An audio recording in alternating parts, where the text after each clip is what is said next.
Bismillah, assalamualaikum warahmatullahi wabarakatuh. Alhamdulillah wassalatu wassalamu ala rasulillah amma ba'd.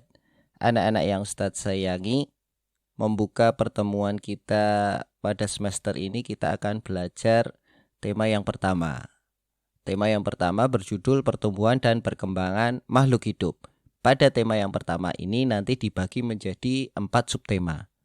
Subtema yang pertama kali ini, ciri-ciri makhluk hidup. Pada video kali ini tepatnya kita akan belajar bahasa Indonesia dengan kompetensi dasar yang tertera pada tampilan. Subtema 1, ciri-ciri makhluk hidup. Coba kalian perhatikan benda-benda di sekitar kalian seperti ada pensil, buku, tumbuhan, semut mungkin, meja, cicak, kursi, dan lain sebagainya. Bedakan mana saja yang termasuk benda mati dan mana saja yang termasuk makhluk hidup. Nah, untuk membedakannya kita harus mengetahui ciri-ciri mana yang disebut makhluk hidup, mana yang disebut benda mati. Dan ciri-ciri makhluk hidup itu kita sebutkan ada 6. Yang pertama, memerlukan makanan. Kedua, bergerak. Ketiga, bernapas. Keempat, berkembang biak. Kelima, tumbuh dan berkembang. Keenam, peka terhadap rangsangan. Ciri yang pertama adalah memerlukan makanan. Manusia, hewan, dan tumbuhan memerlukan makanan sebagai sumber tenaga untuk melakukan kegiatan sehari-hari. Makanan manusia dan hewan berasal dari hewan dan tumbuhan. Manusia memakan hewan, manusia memakan tumbuhan, hewan memakan hewan, dan hewan memakan tumbuhan. Kalian bisa ya sebutkan satu persatu contohnya. Sedangkan pada tumbuhan mengambil zat makanan yang terdapat di dalam tanah. Selain itu, tumbuhan dapat membuat makanan sendiri. Proses pembuatan makanan sendiri ini disebut fotosintesis. Hewan dilihat dari makanannya dibagi menjadi 3. Yang pertama, herbivora, pemakan tumbuhan. Yang kedua, karnivora, pemakan daging. Dan yang ketiga, omnivora, pemakan segalanya, yaitu pemakan daging juga pemakan tumbuhan. Ciri yang kedua adalah bergerak. Semua makhluk hidup itu pasti bisa bergerak, tetapi alat gerak mereka berbeda-beda. Ada kaki, tangan, sayap, sirip, dan lain-lain. Nah, sedangkan gerakan pada tumbuhan berbeda dengan manusia dan hewan. Gerak pada tumbuhan itu sangat lambat dan bahkan tidak mengalami perpindahan tempat. Contohnya, gerak bunga matahari yang mengikuti arah pergerakan matahari. Ciri makhluk hidup yang ketiga adalah bernafas. Makhluk hidup selalu bernafas. Kalau tidak bernafas, makhluk hidup akan mati. Dan alat pernafasan pada makhluk hidup juga berbeda-beda. Manusia bernafas dengan paru-paru. Hewan beberapa juga bernafas dengan paru-paru. Ada yang pakai insang, ada yang pakai trachea, dan ada juga yang bernafas menggunakan kulit. Berikut ini contoh dari beberapa hewan yang bernapas dengan alat pernafasan masing-masing. Kucing, burung, sapi, dan kambing mereka bernafas dengan paru-paru. Ini yang hidup di darat. Kemudian yang hidup di dalam air ada paus, lumba-lumba, kura-kura juga bernafas dengan paru-paru tapi di dalam air. Nah, nanti mereka naik ke permukaan untuk menghirup udara. Kemudian ikan bernafas dengan insang. Serangga bernafas dengan trachea dan cacing bernafas dengan kulit. Nah, tumbuhan bernafas melalui daun, batang, dan akar. Mulut daun disebut stomata dan lubang kecil pada batang disebut lentisel. Ini termasuk alat-alat pernapasan pada tumbuhan. Ciri makhluk hidup yang keempat adalah berkembang biak. Artinya menghasilkan keturunan. Hewan berkembang biak dengan hewan berkembang biak dengan macam-macam cara. Ya, dibagi menjadi 3 macam. Yang pertama berkembang biak dengan bertelur, itu disebut hewan ovipar. Contohnya itu ada burung, ada ayam.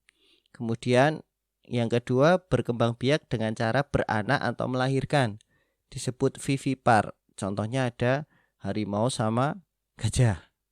Kemudian gabungan dari keduanya, yaitu dia bertelur dan beranak, disebut ovovivipar. Nah, contohnya ada hiu, ada kuda laut.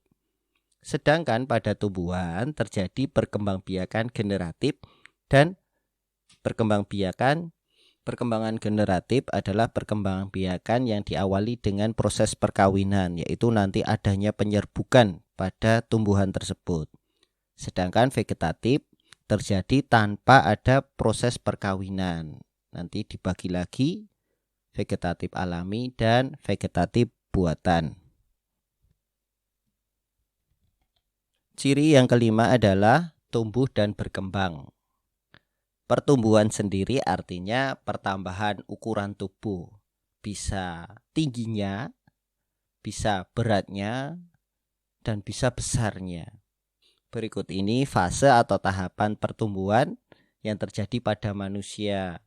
Mulai dari bayi, kemudian tumbuh dan berkembang menjadi anak-anak, tumbuh dan berkembang menjadi remaja, tumbuh dan berkembang menjadi dewasa. Nah, berikutnya fase atau tahapan perkembangan pada kucing. Kucing diawali dengan kucing kecil yang lucu, ya, masih kecil, lucu, bulunya halus. Kemudian diberi makan terus berkembang menjadi kucing yang agak besar, tambah gede, tambah berat. Lama-kelamaan bulunya lengkap. Nah, hingga menjadi kucing dewasa. Nah, kalau yang ini fase pertumbuhan pada tanaman. Mulai dari biji berubah menjadi kecambah. Dari kecambah tadi tumbuh akar, tumbuh batang, hingga tumbuh daun. Dan akhirnya dia berubah tumbuh menjadi tanaman dewasa. Ciri yang keenam adalah peka terhadap rangsangan. Coba, pernahkah kalian menyentuh benda panas? Ya, apa yang terjadi? Wah, pasti kalian akan segera menarik dengan cepat tangan kalian. Nah, itulah bagian dari peka terhadap rangsangan. Rangsangan berupa benda panas yang menyentuh kulit kita. Kulit kita ini adalah alat indera kita. Kemampuan makhluk hidup menanggapi rangsangan disebut iritabilitas. Manusia dan hewan menanggapi rangsangan dengan alat indera mereka. Adapun pada tumbuhan, rangsangannya berupa sentuhan, cahaya, dan gravitasi atau gaya tarik bumi. Berikut ini kita akan melihat tayangan. Ada sebuah tanaman yang dia peka terhadap sentuhan. Mungkin kalian sering bermain ketika kalian berada di lapangan. Ya, tumbuhan itu namanya putri malu. Ketika putri malu disentuh daunnya, nah, dia akan menanggapi rangsangan sentuhan kalian dengan menutup daunnya. Kita saksikan. Putri malu. Tumbuhan yang menarik ini sering kita temui di sekitar kita. Di lapangan, di halaman, dan di tempat-tempat terbuka lainnya. Nama lain dari putri malu adalah Mimosa pudica. Tumbuhan ini memiliki ciri yang khas, yaitu dia akan menutup daunnya ketika mendapatkan rangsangan dari luar berupa sentuhan. Menarik bukan? Masya Allah, subhanallah, maha suci Allah yang telah menciptakan seluruh alam semesta ini dengan berbagai macam keindahan di dalamnya. Nah, anak-anakku, kita sudah sampai di penghujung video kali ini. Cukup sekian video pembelajaran kali ini. Semoga yang singkat ini bisa kita ambil manfaatnya. Dan video-video yang lainnya sudah menunggu. Materi-materi pembelajaran yang lainnya akan kita sampaikan pada video-video berikutnya. Sampai jumpa pada video-video pelajaran berikutnya. Subhanakallahumma wa bihamdika asyhadu alla ilaha illa anta astaghfiruka wa atubu ilaik. Assalamualaikum warahmatullahi wabarakatuh.